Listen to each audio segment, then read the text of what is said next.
we will start this video with a proposition which deals with certain properties of interior of a set. So let's start. Let XD be a metric space and S and T be two subsets of X. Then the first statement of the proposition says that if S is subset of T, then interior of S is also subset of interior of T. Second statement is interior of S union interior of T is subset of interior of S union T. Third is interior of S intersection T is equal to interior of S intersection interior of T. Let's try to prove one by one. The first statement, we want to prove interior of S is subset of interior of T if S is subset of T. So you take a element X inside S naught and try to prove that X belong to T naught also. So let X belongs to S naught. By definition of interior of a set, there exists a positive real number R such that open ball centered at X of radius R is subset of S. But S is given to be subset of T. So you have found a positive real number R such that BX R is subset of T. What does it mean? Again, by using the definition of interior of a set, it means that X belongs to interior of set T. That means X belongs to T naught. So you started with a element of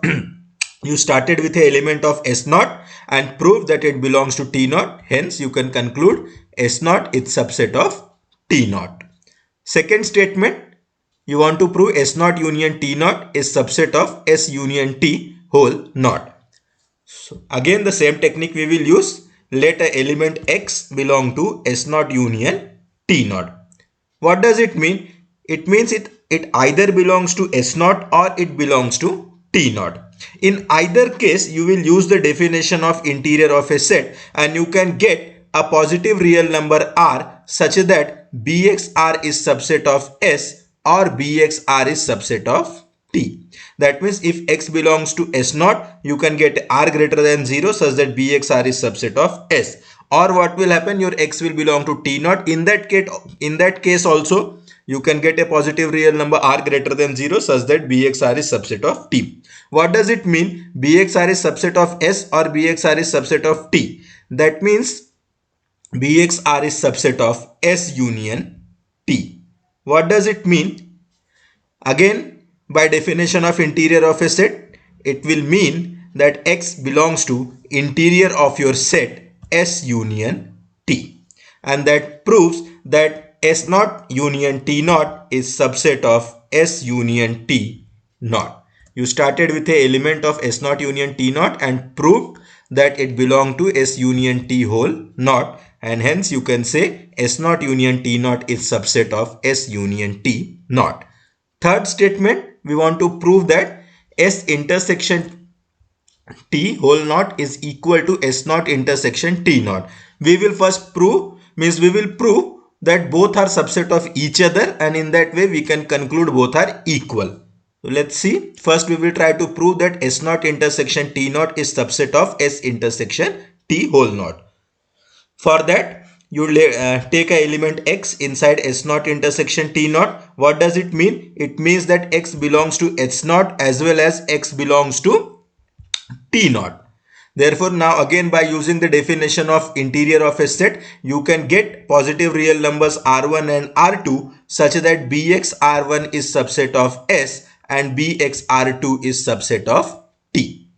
Now what you do, you want a positive real number R such that BXR is subset of S intersection T. That is what we want. If you want, it should be subset of S intersection T. That means it should be subset of S as well as T. So what you do, here you have R1 which gives you BXR1 is subset of X, and here you have R2 which gives you BXR2 is subset of T. You choose your R to be minimum of R1 and R2. And again you will use the property if R is less than S, BXR is subset of BXS. So in that way you can get BXR is subset of S as well as BXR is subset of T. Therefore, you can say BXR is subset of S intersection T, and that will give you X belongs to interior of S intersection T, and in that way you have proved S naught intersection T naught is subset of S intersection T whole naught. Now we will prove the other way also, that means S intersection T naught is subset of S naught intersection T naught. For this we will make use of the first statement of this proposition. What does the first statement of the proposition says? That if you have a subset S if you have a set S subset of T, then S naught is subset of T naught. So we will make use of that. You have this, you know that S intersection T is subset of S, as well as S intersection T is subset of T. Using the first condition, first statement, you will have interior of S intersection T is subset of S naught, and interior of S intersection T is subset of T naught. That implies that S intersection T whole naught is subset of S naught intersection T naught, because it is subset of S naught as well as T naught. So it is subset of intersection of S naught and T naught. In that way, now you have S intersection T whole naught is subset of S naught intersection T naught. Earlier you had proved that S naught intersection T naught is subset of S intersection T whole naught. Hence you can conclude that both are equal. That means interior of S intersection T is equal to interior of S intersection interior of T. Our next lemma deals with structure of open sets in set of real numbers R. What does the lemma state? It states a non-empty open set in R is the union of countable family of pairwise disjoint open intervals. That means if you have any non-empty open set in set of real numbers R, it will be a union of pairwise disjoint open interval, and that union will be countable union. Let's see the proof. Let U subset of R be a open set in R. You can assume your U is non-empty, because in lemma, statement of lemma, we are dealing with non-empty sets. So you can assume your U is non-empty open set inside R, and you take a member X inside U. Now, by definition of open set, there exists a positive real number R such that open ball centered at X of radius R is subset of U. But we know that in set of real numbers, open ball is open interval. Therefore, we can say there exists an open interval which contains X and lies totally inside U. That is what I have written. There exists an open interval J such that X belongs to J and J is subset of U. This we have got from the definition of open set, and our U is an open set.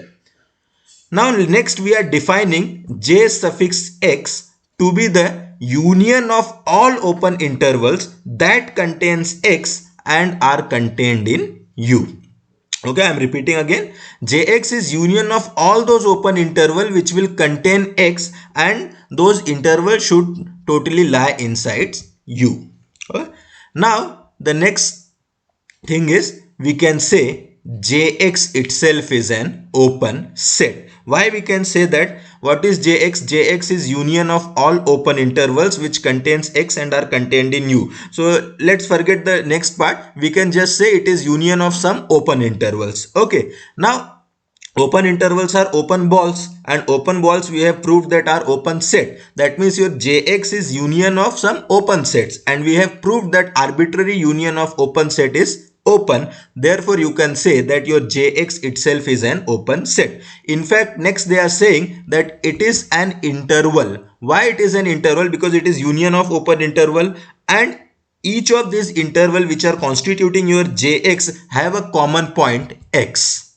Therefore your Jx itself is an interval. In fact, your Jx is an open interval.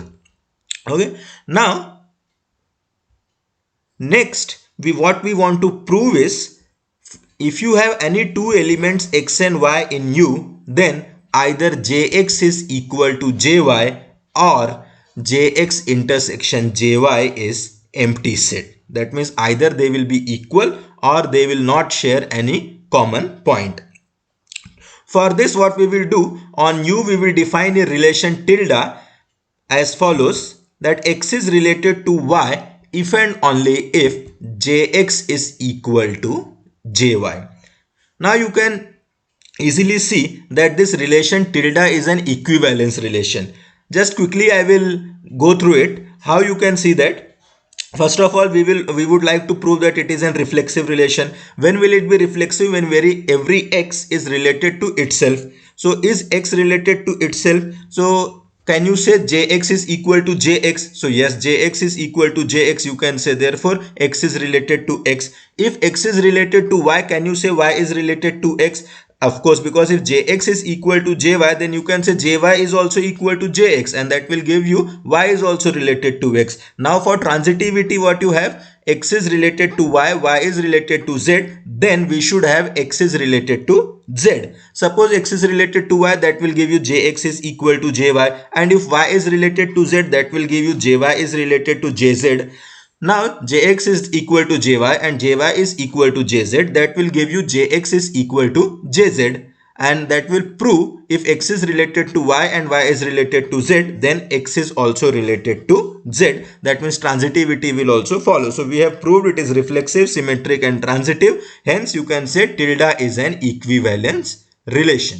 Now every equivalence relation gives rise to an equivalence class. Now what is the equivalence class of your x? Here in one line it is written that observe that equivalence class of x is jx. To say this, we need to prove that an element z is related to x if and only if z belong to jx. Then we can, because first of all you observe what is this definition of equivalence class. Equivalence class of x is set of all those elements which are related to x. Now we will prove that an element z is related to x if and only if z belong to jx. That will prove that equivalence class of x is equal to jx.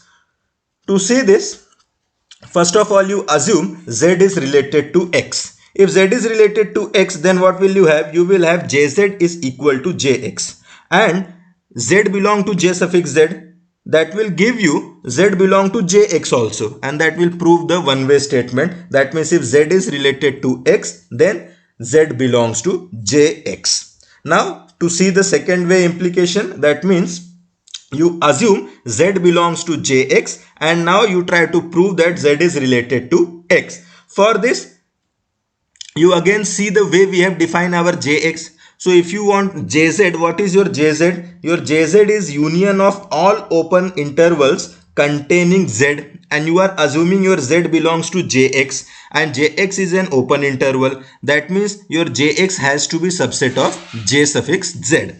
But your x belongs to jx and jx is subset of jz, that means x belongs to jz, and again you will make the same argument that if x belong to jz and jx is the union of all open interval that contains x, your jz has to be subset of jx. In that way, jx and jz both are subset of each other, and that will prove that jx is equal to jz. In that way, you have proved an element z is related to x if and only if z belongs to jx, and that proves that equivalence class of x is jx. And equivalence class, we know that they are either equal or mutually disjoint. Therefore, for any two element x and y, you will have either jx is equal to jy or jx intersection jy is empty set.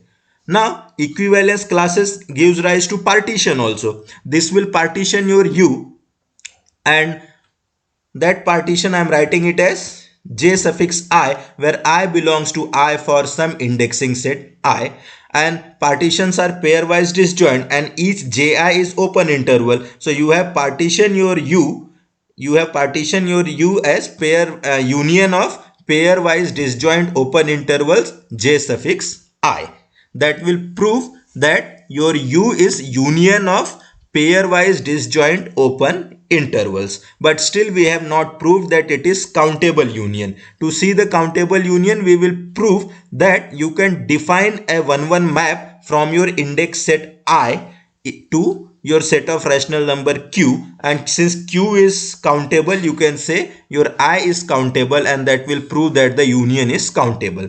Now For that, what you do, from each ji, since ji is open interval, it will definitely contain rational numbers. So you choose one rational number ri from each ji, means each interval of this family. Then if you have I and j, two different elements in your index set capital I, then ri is not equal to rj. Why? Because your family means ji, they are mutually disjoint. You have chosen your ri from ji and rj from jj, and ji intersection jj is empty, therefore your ri rational number is different from the rational number rj. Thus you can have a 1-1 map, injective map from I to I into set of rational numbers q, defined by your I going to r suffix I.